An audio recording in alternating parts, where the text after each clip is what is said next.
Spain off a couple of screens. Esquivel to Garcia. Off the deflection. Los Fresnos comes back and wins. Now Santa Maria will put up a three. Bang! Santa Maria! Was Warner. Here comes the head of the jam. Counted for two. Field.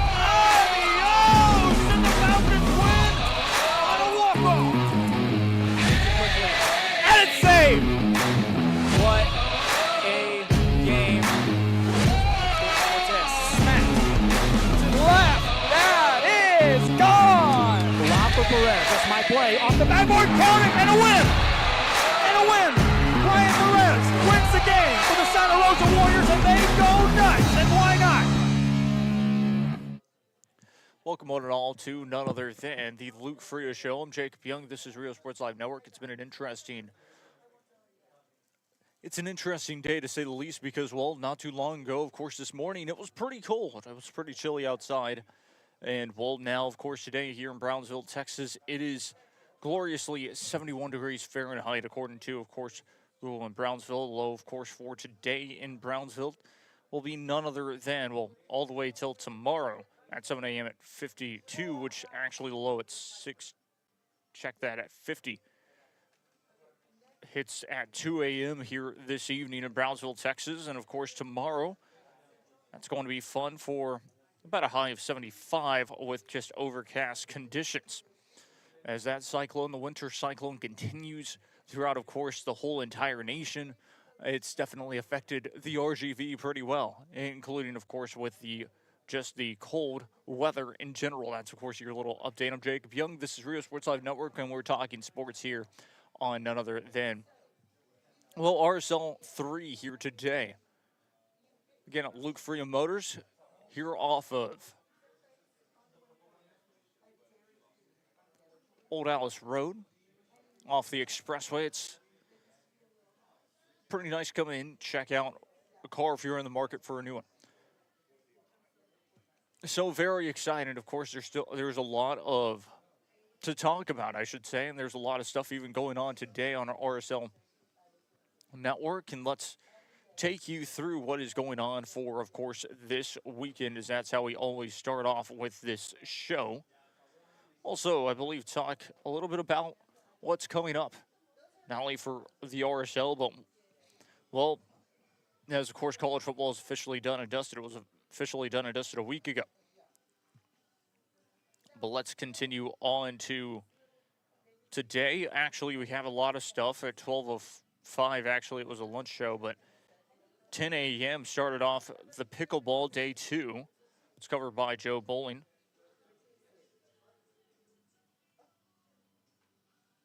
Now check that. It's supposed to be Rudy Zamaripa. I believe Joe Bowling ended up covering that. And then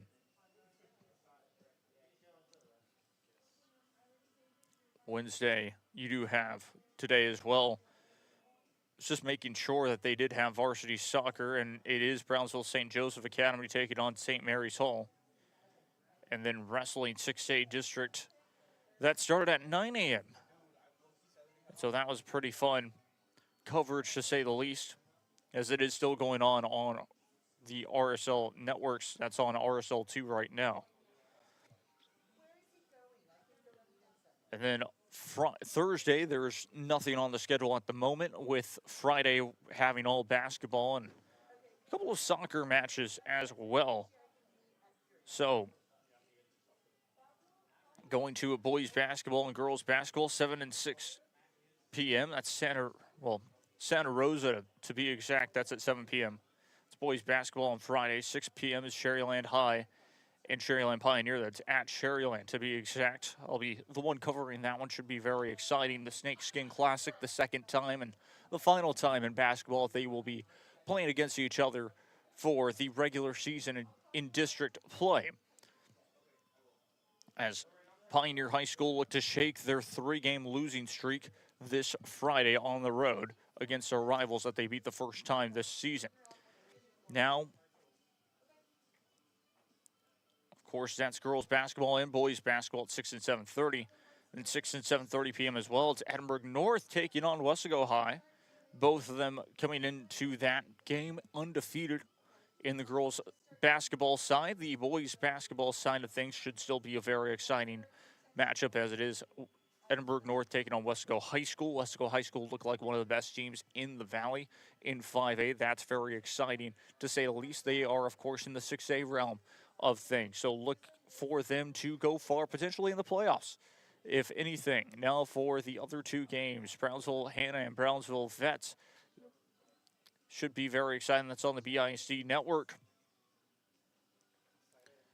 For some girls basketball and boys basketball, how about boys soccer and girls soccer in Harlingen South? That one's at 5:30 and 7:30 p.m. As the 32 5A like to start their games earlier, and that's, of course, kickoff at 5:30 p.m. for the first game, and that's, of course, boys soccer. And that one will be off of the RSL2 for both of those games. The girls soccer game happening right after the boys soccer game, apparently at 7:30 p.m. is when kickoff will happen. Saturday will still be as well pickleball. And then Sunday, same deal. Apparently, that's February 1st. So already this Sunday will be February, which makes perfect sense because the week after that is officially Super Bowl Sunday. So it should be very exciting, to say the least. But that's what we have going on for Rio Sports Live Network this week, the rest of this week, to say the least. And, of course, yes, there's still a lot to talk about. Well, we may dive into a little bit of NFL football. We'll save that actually for the next week, as that's a week to really talk about it. Now, of course, we will want to dive, or at least I will want to dive into, of course, some college basketball. We will talk about a couple of games that happened this past weekend, or yesterday, I should say, for high school basketball, to say the least. We'll talk a little bit about some girls soccer and the way that that is shaping up. Girls and boys soccer, I should say, the way that it's shaping up, because that's always very impressive. And the way that, of course, you do it, the RGV Coaches Association normally cover that pretty intensely and pretty well, to say the least. And we'll, of course, talk a little bit about that. Like I said, I want to cover some college basketball, to say the least. And then, of course, we'll have other things to talk about as well, which, of course, just stay tuned for that. Hopefully, we may have a little bit of time for some racing talk, to say the least. Should be very exciting once again. Let's start off, of course, with the games that happened last night for myself, that I was at Pioneer High School hosting none other than McAllen High School for both girls and boys basketball. The girls basketball game I thought was going to be very interesting, and it definitely was. It started off as a very intense game, back and forth. It went. It seemed like Sharyland Pioneer had Mac High's number for the first quarter of the game, as the first quarter was very interesting. It stayed, I believe, around 6-4. I believe was around that first quarter score, and then it ended up being 11-10 was your score in that second quarter, the end of the second quarter, where the Mackay Lady Bulldogs were able to take the lead and take that advantage, having that opportunity. Then for the Lady Bulldogs, out of the gate in that second half of play was very key.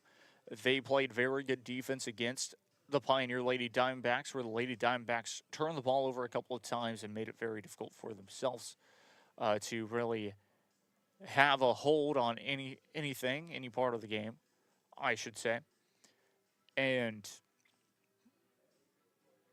it was interesting, to say the least, because Sharyland Pioneer could not score. They stayed at 11 points at the end of the third quarter, which it was about a 9-point run for the Lady Bulldogs at the end of that third quarter as well, to really control their lead. And then it was about 4 points scored by the Lady Diamondbacks in the fourth quarter to end it, as, again, McAllen High School just grew their lead at the end of the game. That final score for you all, let me pull it up very quickly, because it was an interesting final score, to say the least, as it was none other than as we'll get you with that final score here very quickly. The final girls basketball score was Pioneer 12 and McAllen High School 23. So that's how both of those teams did in the end. And it was a big victory because Mackay coming into that game were about 6th in district play, with Pioneer being in 7th in district play.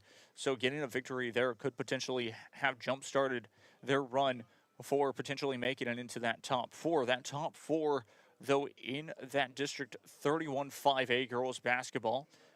As take a look for the girls basketball side of things, is first place PSJ North. PSJ North have beaten the top teams to make it that way. As we look, of course, for the standings, it really stayed in 6th place for the Mackay Lady Bulldogs. And first place, like we mentioned, 11-2 in district play are PSJ North. The second place team is Sherryland High School at 10-2. And I don't believe that they may have played last night, but we'll double check that. McAllen Memorial in 3rd place at 9-4. According to Max Preps once again. Rowe at 8-4 according to Max Preps once again as well. Edinburgh Vella 8-4 according to Max Preps. And in 6th place are the Mackay Lady Bulldogs at 4-7. Pioneer Lady Diamondbacks 3-10. And PSJ Memorial 2-10 with PSJ Southwest at 9th. 0-12. They have not been able to win a game just yet. So very interesting. Again, PSJ North, it doesn't get any easier for themselves. They have to play against, check that. As for Pioneer and the Lady Diamondbacks, it doesn't get any easier for themselves as they have to play against their rivals. Again, we're going to talk about the boys basketball game here coming up very shortly, which is something that is on everyone's mind, to say the least. Because both for even, it was an interesting game to say the least, as for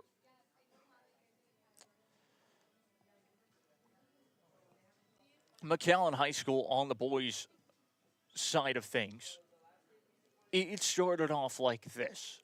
For the boys basketball,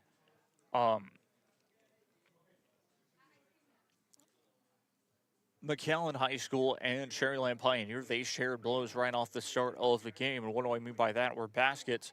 It was 3-0, a quick three-pointer by the boys basketball side for the Mackay Bulldogs. They pulled out to an early lead, and then all of a sudden it was back and forth.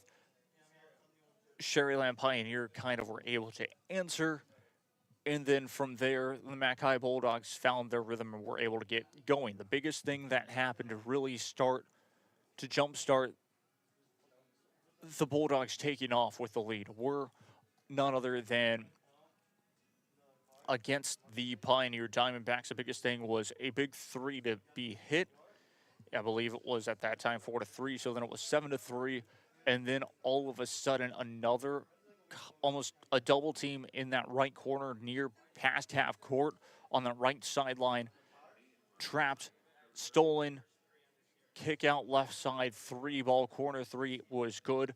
Early timeout to be taken by none other than the Pioneer Diamondbacks. And that was a key timeout to really try for the Diamondbacks to get going, but it only helped benefit the Mackay Bulldogs. All of a sudden, the Bulldogs came back and were able to run their offense. Well, now, there were some problems. They did turn the ball over a couple of times. They did have a couple of players, not necessarily in foul trouble, but allowed for the Pioneer Diamondbacks to get to the line a couple of times.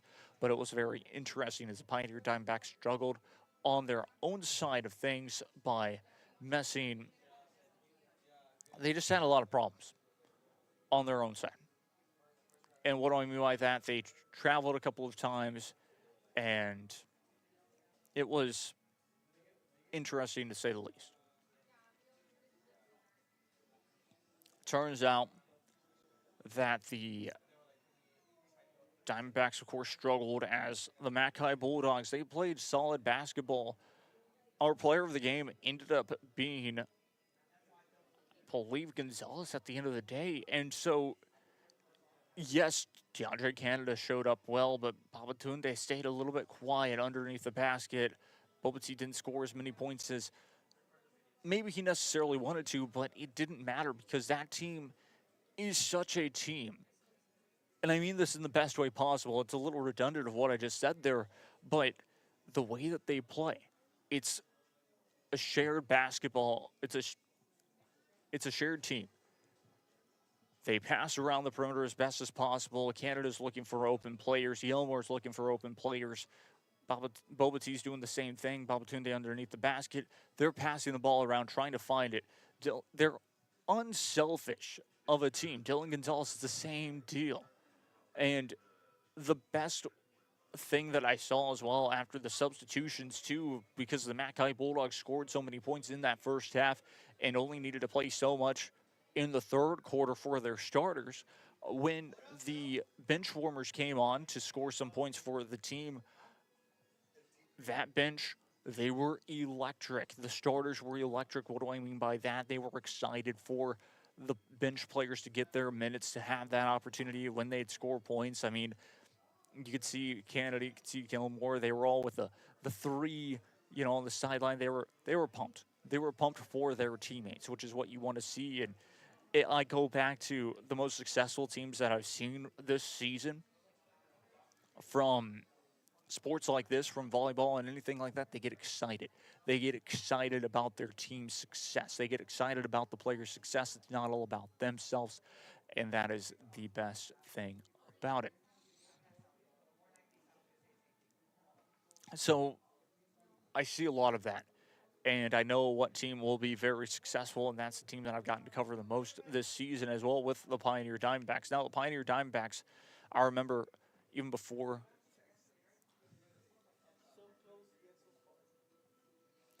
So, yeah, no, I remember it was just right before the game. And it was an interesting thing, to say the least, was the way that the coach was talking before the game started. They were in their final minutes of practice, and I remember the coach saying, "Y'all are underdogs. It's guaranteed, but you better play like one as well." And what he meant by that was trying to motivate his team and saying, "Look, yes, y'all aren't necessarily on paper supposed to win this game, but y'all can definitely beat this team still." And like, he was trying to motivate them for that. And it was a struggle. The way that the Bulldogs played defense was very successful against the Pioneer Diamondbacks. A couple of missed opportunities. Mohammed Shah trying to do as much as possible with all of his teammates. And they tried. It wasn't for lack of trying. Of course, the last time that these two teams faced off against each other before last night, and this was the biggest thing that I can really talk about, was for the Mackay boys basketball. This was interesting, to say the least. Is that it was a closer game. The final from last night's game was 63-37. The last time that these two teams faced off against each other earlier this year was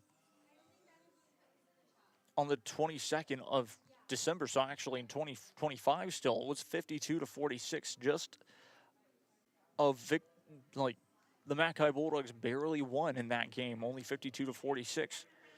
And so it was interesting to see, okay, how are the Pioneer Diamondbacks going to play now?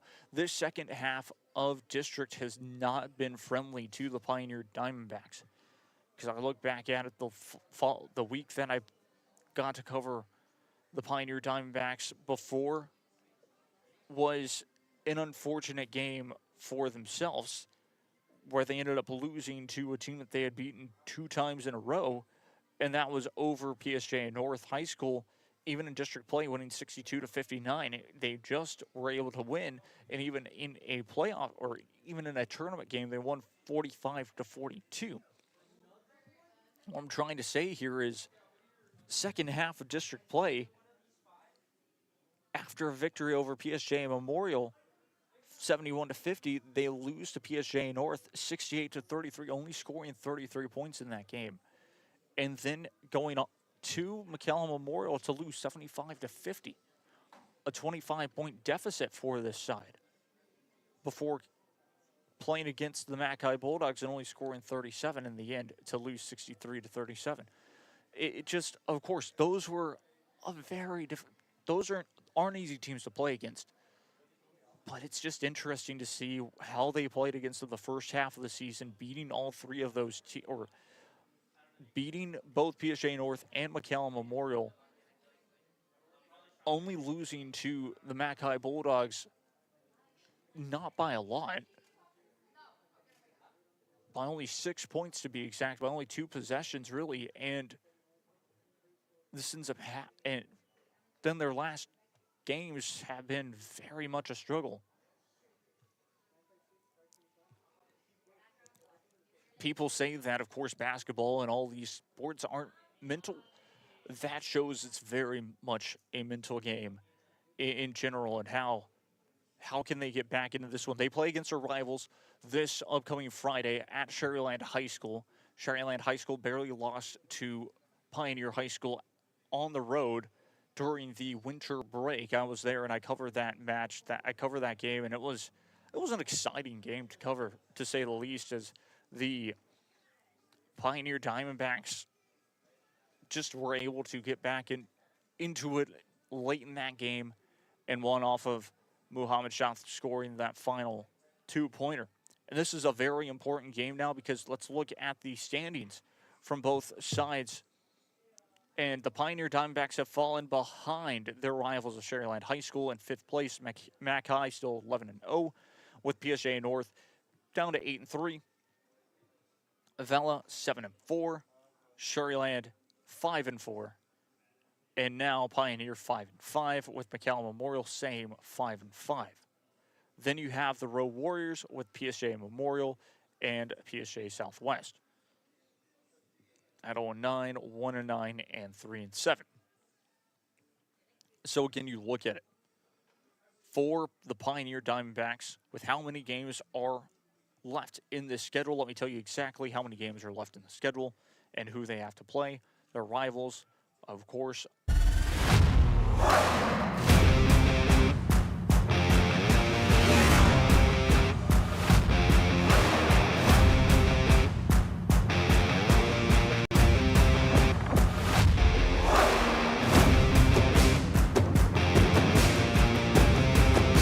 Elevation, AT4, AT4X, Denali.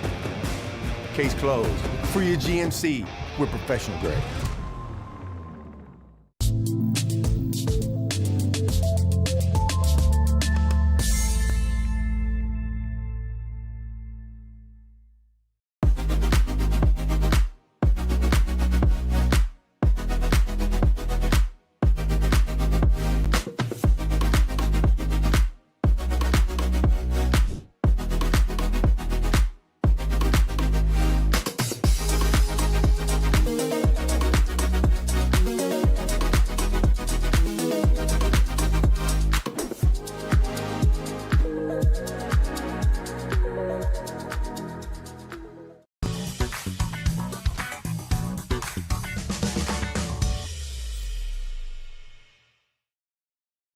I fell on a loose towel at the grocery store, and now they're saying it's my fault. Do you think you could help? Of course I can help. You should be focused on feeling better. Oh, thank you, Law Champ. Hey, do you think I can get a selfie? Of course.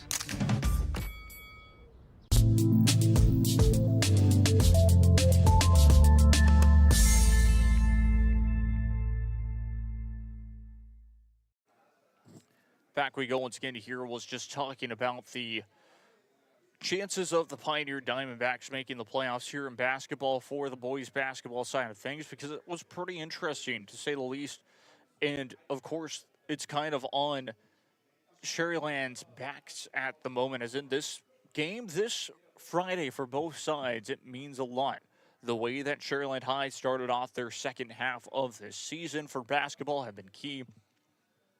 Let's talk a little bit about them very quickly, as I got to talk a little bit about them before the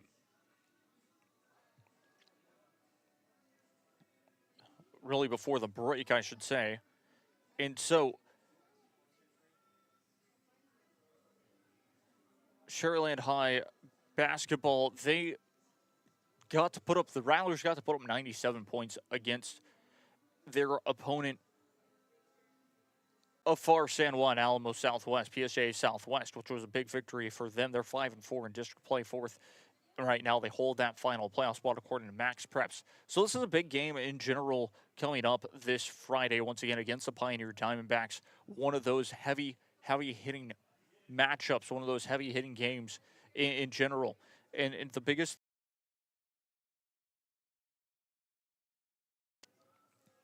they played against PSG North on the 9th of January and got the job done in overtime, 72-65. That was a big win in general. Losing 60-43 at McAllen High School was not the biggest shock. Losing by 2 over Rowe, that hurt themselves on the 23rd. That was last Tuesday, and that was last Friday. Then you go into this past Tuesday, 97-34, with a bounce back victory. They still have Pioneer, Vela, PSA Memorial, PSA North again with McAllen Memorial and McAllen High School. And I'm talking about it just if the Rattlers win on Friday, that's a big victory for them to come back on the road, potentially beat Vela, and then a victory against PSA Memorial is almost a given. And then on the road against PSA North, if they were to lose that one, a victory against McAllen Memorial would almost have to happen because we all know that it's very challenging to beat the Mac High Bulldogs. Now, we don't know how the Mac High Bulldogs will play out their final games, considering that there is a chance that the Bulldogs will already have clinched district by that time, too. That's, of course, the situation for the Rattlers of Sharyland High School to make the playoffs.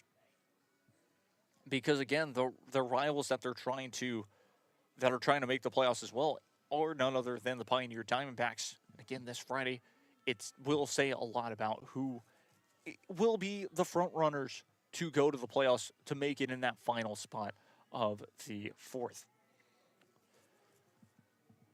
So that's kind of course, where we sit down on that 31-5A side of things on both ends. And let's move on to the best side of it, which is the soccer side. 31-5A, 32-5A as well is pretty interesting to say the least. We've had one of our colleagues get to call a lot of the games back at Sam Stadium, and now they'll go to Harlingen South this Friday to their mini stadium to go and cover a big matchup coming up here very soon. We talked a little bit about it before the start of the season, and this was a big game.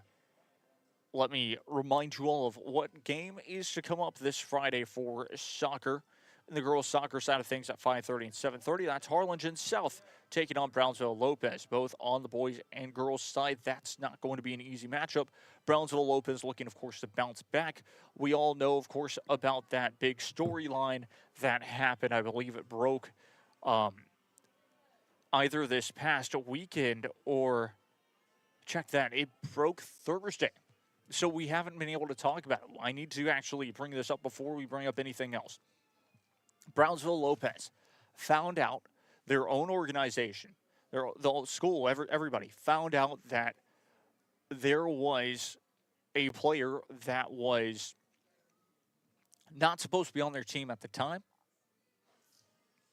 And so an ineligible player was playing on their team for the whole entire season up to that point. There had been 3 district matchups played at that time. So all of those games, including the 3 district games, had to be forfeited by the team. So Brownsville Lopez did exactly that. Now, for me, I personally expected them to also have to forfeit their games or their game on that Friday, too.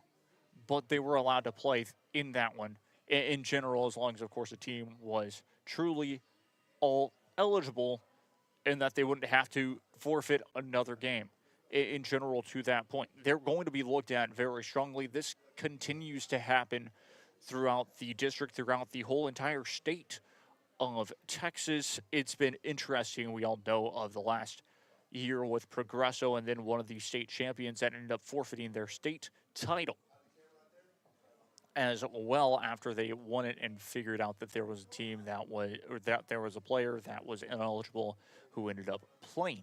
So that's something, of course, to bring up too, just to kind of think about. That was a big thing in general, and so in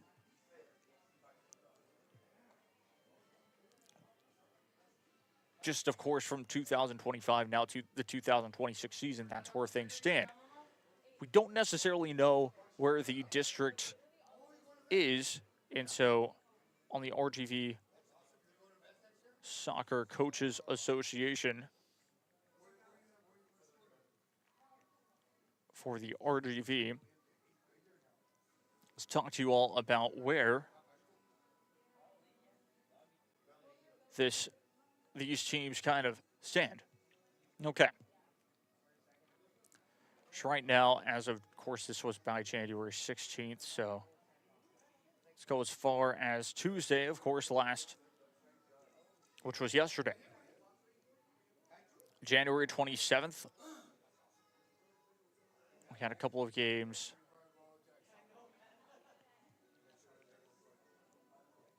The biggest thing that I wanted to see was where they had everybody, I guess, necessarily ranked. Yes, and let's go into, of course, the 5A boys soccer thing. That's where they had the top 8, basically, of the top teams. So Sherryland, of course, hold the number 1 spot.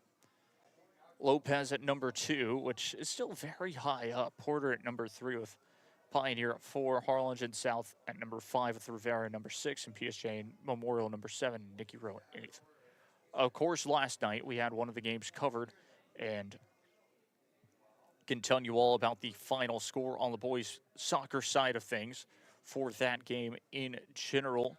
Was very interesting. It was Brownsville Porter and Brownsville Rivera, to be exact, who played against each other. Brownsville Rivera were able to, I believe, be victorious. Let me double check that. Brownsville Porter won 1-0 over in that game. And then Brownsville Rivera on the girls' side were able to win 4-0 over Brownsville Porter. So, of course, both these teams basically flipped it in the sense of, well, for the girls' side, Brownsville Rivera able to get the 3 points, and Brownsville Porter able to get the 3 points over Brownsville Rivera. And so that's, of course, a big victory in general. As again, just Lopez still being ranked the second best team. This is according to the RGV SCO. I don't agree with. I don't know if they updated it or not. This might not have been an update after, of course, the fact, because we now need to look and reevaluate our the whole entire team and how they will actually play. That's just, of course, kind of according to me, and I think it's fair. I think it's completely fair to kind of look at, because that's a big game in general. Now to the girls' soccer side of things, I want to talk about, of course, 31-5A. McAllen Memorial able to win their game 5-1, I believe. Let me double check, of course, the score line for you all here on what exactly ended up happening. So let's see here for Cal Memorial Lady Mustangs soccer.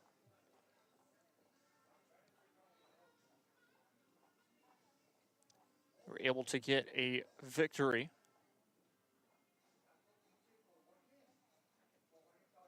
Five to 1 over Edinburgh Villa. Indeed. So that's their first goal given up in the regular season and in district play as well. Still having a 4-goal differential, a plus 4-goal differential in that match alone, and which continues their winning streak and continues just how dominant this team is. Because Edinburgh Villa, they're not an easy team. They're not an easy opponent in general. And so getting that victory really helps out this team in general, knocking off very difficult opponents. Remember, at the end of the first round is when they will face off against their rivals, the Mackay Lady Bulldogs. That match is scheduled for the 10th of February. There are games coming up after this one at home against, check that, might actually be on the road. Yes, that is on the road against PSG Memorial, at home against PSG North on the 3rd of February, and 10th at home against the McAllen High Bulldogs, Lady Bulldogs, and the 13th against Cherryland High School to restart the district for the second round, I should say, of district play before that one would be on the road before heading home against the Row Lady Warriors, and then PSG Southwest on the road, at home against Pioneer, on the road against Fella, at home against PSG Memorial, on the road against PSG North, and then at home against McAllen High School on the 13th. So very exciting in the way that all of that kind of plays out and separates is very, very good in general, to say the least. Looking forward to all those games happening for McAllen Memorial. They lead, of course, the district. They would be still the #1 team, in my eyes, for just a coach's poll of the top 10 teams from, of course, McAllen High School still being at that favorable #2. #3, of course, well, we'll wait and see for Friday, but I would have to expect to see it be possibly Harlingen High School at that #3. Why do I bring them all the way down to #3? Well, because that match that they played against McAllen Memorial, that was a preseason friendly. That was the first match of the season. And I say season lightly because it did not count towards anybody's record. No team definitely had their full roster on both sides. And so that says a lot about the teams and everything. So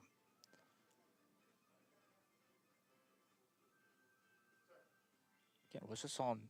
So yeah, very interesting to say the least.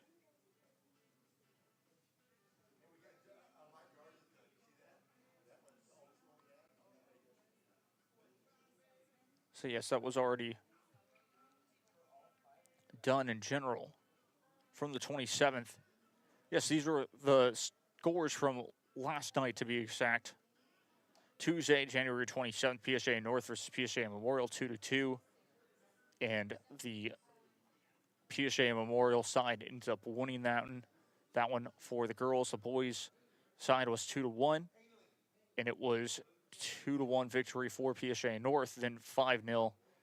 Well, Cherryland High School went 3-1 over PSG Southwest on the girls' side, and then 5-0 for Cherryland High School on the boys' side. McAllen Memorial versus Edinburgh Fella on the girls' side, it was 5-1 victory on the girls' side, 4-2 victory for Edinburgh Fella on the boys' side.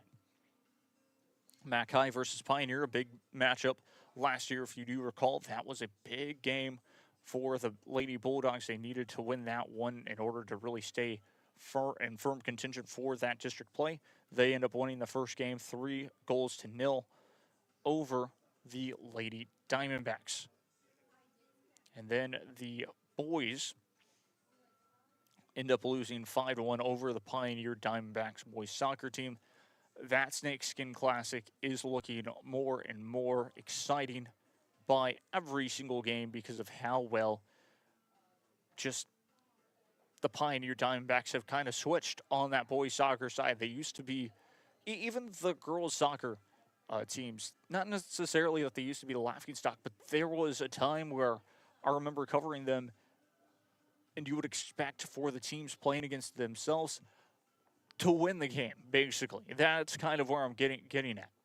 And so now, that's going to be a very difficult match where Pioneer, they could potentially knock off the #1 team in the Valley on my side, at least in the 5A side of things, which I still believe is, again, Cherryland High School. I think that will prove more, if anything, for that game in general.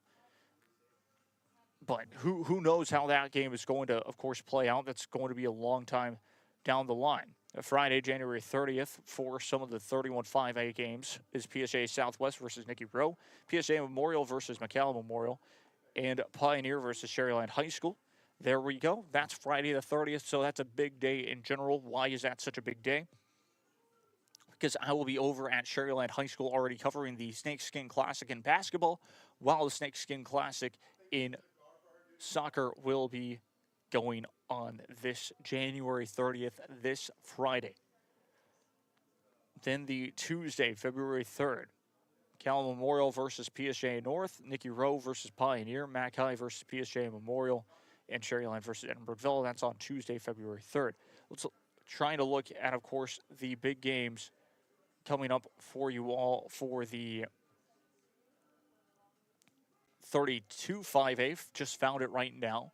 We'll announce those and go to break, and then when we return, we'll try to finish off the show by talking a little college basketball, because that's going to be very fun.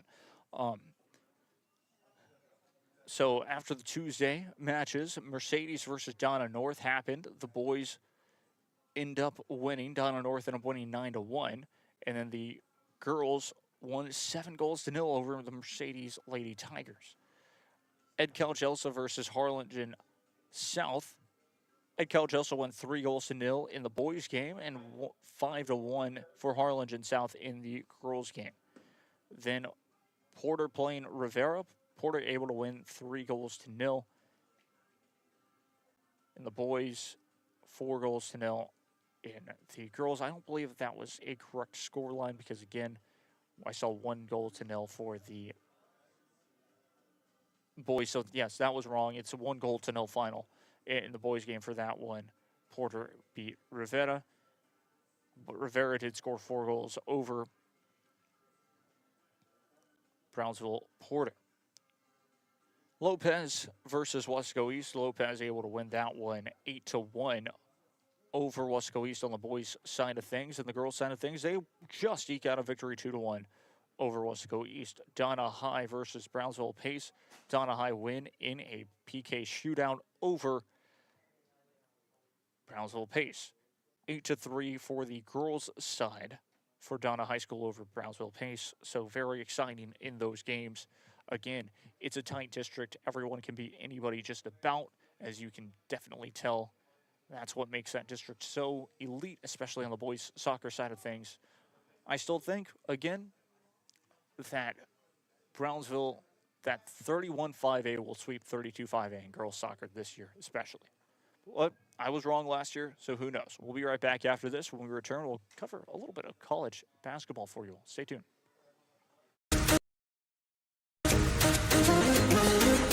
This summer, settle in and reconnect with one another. South Padre Island has so many great places to stay. Condos, resorts, and hotels. Oh my! Book your summer getaway today. And start making memories poolside with the people you care about most. Visit SoPadre.com.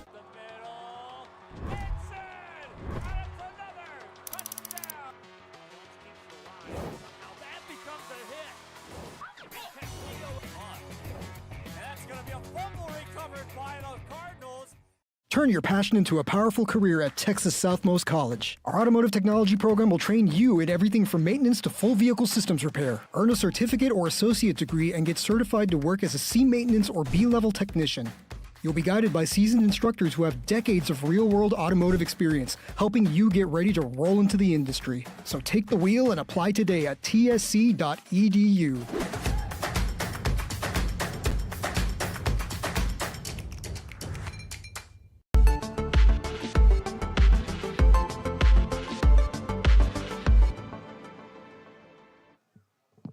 Back we go here from Luke Fruia Motors, Buick GMC, and Cadillac. Luke Fruia, Buick GMC, and Cadillac. If you're in the market for a new car, come check it out here in Brownsville, Texas, off Old Price Road. So, off of Price Road, Old Alice Road. Check that. So, it's off, of course, the expressway. Once again, I'm Jacob Young. This is Real Sports Live Network. We're talking now a little bit of college basketball. Very exciting. This was, of course, updated as of 8:35 a.m., I believe Eastern Time, January 28th. Something to talk about for the first four right now. For the bracket predictions, you have in the Midwest, Texas playing Cal to see who would play in the first round, to be exact. In the South, another first four would be New Mexico and St. Mary's, California. 16 seeds, of course, T and Mart versus UVM. And then BCU and Howard in the South.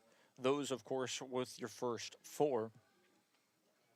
And then, of course, your first round still would be Arizona's 1 seed with LIU as a 16 seed in the West, with Clemson as an 8, Texas A&M as a 9 as it stands, which is completely fair. Kansas as a 5, Yale as a 12, Arkansas as a 4, UT Val as a 13. Tennessee is a 6, USC is an 11, Michigan State as a 3, and 14 being STT HMN. Some of these teams, of course, you only get to see once a year in basketball and you completely forget after that. And so it happens sometimes. But this, of course, would be a classic matchup of Iowa and Utah State in the first round in the West, to be exact. UConn as a 2 seed with Portland State as a 15.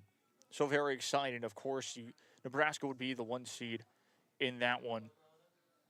So they'd put University of Kentucky actually at the 7 seed, Purdue as a 3 seed in that one, Louisville as a 6, BYU as a 4, Florida as a 5, SMU as an 8, UCF as a 9, McNeese as a 12. They're expecting McNeese, of course, to possibly get I would expect an auto bid from the Southland. That's what they're pointing at, basically at. High Point with a 13 seed, Troy as a 14 seed, and TCU is 10 with Lipscomb as a 15. The Fighting Illini as a 2 seed in that side. So that, of course, from the South, and then you have, of course, the Midwest. We already named the top 4, so the East, or the last 4, or the first 4 out, or something like that. So the first 4 in, or I think the last 4 in is what I'm trying to say here. But the Duke Blue Devils as a 1 seed, of course, NC State is an 8, UCLA is a 9, Navy is a 16, Alabama is a 5, Miami, Ohio as a 12, Texas Tech is a 4, Liberty as a 13, UNC as a 6, and Tulsa as an 11, Gonzaga as a 3, WM Mary as a 14, with Nova as a 7, and Ohio State as a 10. So very exciting on that note. And then, again, Iowa State as a 2, Mary State as a 15, and then Michigan in the Midwest as a 1 seed would face off against a 16 seed, whoever would make it off of that side. UGA as an 8, Miami as a 9, St. Louis as a 5, Belmont as a 12, Virginia as a 4, Hawaii as a 13, St. John as a 6, blank on the 11, of course, and then because it would be whoever from that first 4 for the first 4 games would make it. And then Houston as a 3. And then ET in State as the 14, with Auburn as a 7, Wisconsin as a 10, Vandy as a 2, Oakland as a 15. That, of course, is the Midwest, and that's how they're looking at the brackets right now. It all has to do with the crazy formula that they put up, and if you beat a ranked team, do they stay ranked for long? Are they beating other teams? How big was that loss? Was your loss good enough? Is that team that beat you winning as well? Do they count as a G5? Do they count as all this big thing? That is what makes March Madness so great. Remember, it's about to be February, so that actually holds a lot more weight than people think. The SEC is winnable for any team. Arkansas Razorbacks could potentially do it. Florida could potentially do it. They're not as strong as they were last year. I don't expect them to win the national championship. UConn could potentially go back to the national championship. Expect them to make a big run, if I had to say so, for one team. I wouldn't put money on Kansas. I wouldn't put money on Auburn. I wouldn't put money really on any SEC team to win the Natty this year. I would more so stay with the Big East to potentially some of the ACC. They look pretty solid in my eyes for just the way that the play is. They're still such a long ways away till the even selection Sunday, which again, that happens in March. So we still have a whole month of basketball left to play, and it's going to be very exciting from here on out. I can't wait for it. I know a lot of people can't wait for it as well. It's the next big event that kind of the whole entire nation will be excited for after the Super Bowl, because it really gets into the end of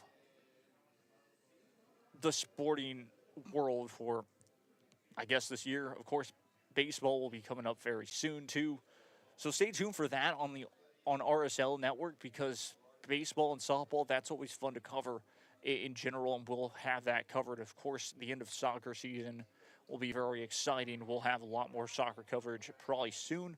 We just have to wait for the weather to get better during the evenings and not the lows of 40s instead of maybe just the lows of 50s, and you should see a lot more soccer, if I had to say so, the least, for at least myself wanting to cover more. But right now, it's so cold outside that's, of course, the key.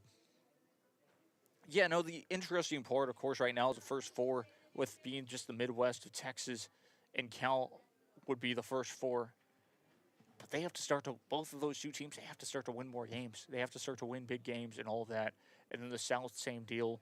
I'm not shocked to see New Mexico in there with St. Mary's College at the moment, St. Mary's, California. And then TM Mart and UVM as the 2 16 seeds. It's not too shocking as well. Howard. This could all change because Southland Conference looks a little different right now, but McNeese have been that much of a powerhouse in general too. So looking forward to all of this, and I can't wait to bring you all that coverage in general. So again, looking forward to it. Not much else to really talk about. We were going to talk a little bit about racing, but congratulations to Porsche Penske on winning their third straight top class in IMSA. Second place ended up being Cadillac, just shy of winning the 24 hours. Jack Aiken tried to make a pass, and he knew that it was one of his only opportunities and could not get that one done. Him, as well as Connor Zillich, were on that team. And the BMW top class of the podium in the end of it. Pretty great stuff. Yeah. That was a fun Daytona 24 hours, even with the delay. So, yeah, until next year for that event, next big event for IMSA will be the 12 hours of Sebring in March. So very excited again. That's your little motorsport talk. Congratulations to Neil Verhagen and Paul Miller Racing on winning that championship. That's going to do it for us here from Luke Fruia, Buick GMC and Cadillac. I've been Jacob Young. This has been a Rio Sports Side presentation. And until next time, we will see you all very, very soon.